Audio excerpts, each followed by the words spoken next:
வணக்கம் ஃப்ரெண்ட்ஸ். இது வந்து எங்கள் வீட்டிலேருந்து கொஞ்சம் தூரம் தள்ளி, ஒரு 4 வீடு தள்ளி அவங்க வீட்டு முன்னாடி குட்டி போட்டு வச்சுருந்த குட்டியை கொண்டு வந்து இந்த இடத்துல கொட்டிட்டு போயிட்டாங்க. நேற்று ஈவினிங் வந்து நான் இதை பார்த்தேன். ஆனால் எனக்கு வந்து அதை வந்து எடுக்க முடியல. செல்லாவுக்கு உடம்பு சரியில்லை, அவனுக்கு பருவன்றதுனால தொட்டு எடுக்க முடியல அந்த குழந்தைங்கள.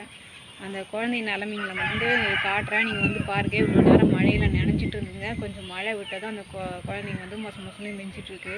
மூணும் மழையில் நனைஞ்சிட்டு அப்படியே நடு ரோட்டில் குனிஞ்சிட்டு நின்றுட்டு இருந்தது. என்னால் வீடியோ எடுக்க முடியல, போயிட்டேன். பாருங்கள், அந்த செல்லா இருந்தால அதே இடம் தான் காமிக்கிறேன் பாருங்கள். இது பெயிண்ட் அடிக்காமல் இருக்குது. அதாங்க எங்கள் வீடு. கொஞ்சம் தூரம் வந்து இப்படியே கடைக்கு போகிறதுக்கு எப்படியாவது நடந்து போனேன்னா இந்த வழி போவாங்க. நான் பாருங்கள், இந்த சாணி கொட்டி வச்சுருக்குல்ல, அந்த இடத்த நேற்று சாயந்தரம் கொட்டி வச்சுருந்தாங்க.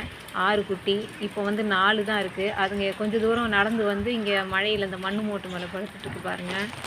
இன்னொரு குட்டியை பாருங்களேன், அந்த டிச்சு கட்டை மேலே போய் நின்றுட்டுருக்குது அந்த குழந்தை. இவ்வளோ கவராலே எடுத்தேன். பருவம் வந்துருச்சு இல்லை எங்கள் வீட்டில் செல்லாவுக்கு, அதனால் கவரால் எடுத்துகிட்டு போயிட்டு நனையாத மாதிரி கொஞ்சம் வச்சுட்டு வந்திருக்கேன்.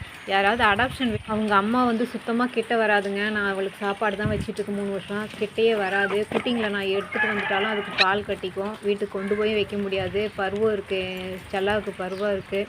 தயவு செஞ்சு யாராவது அடாப்ஷன் வேணும்னா சொல்லுங்கள் ப்ளீஸ்.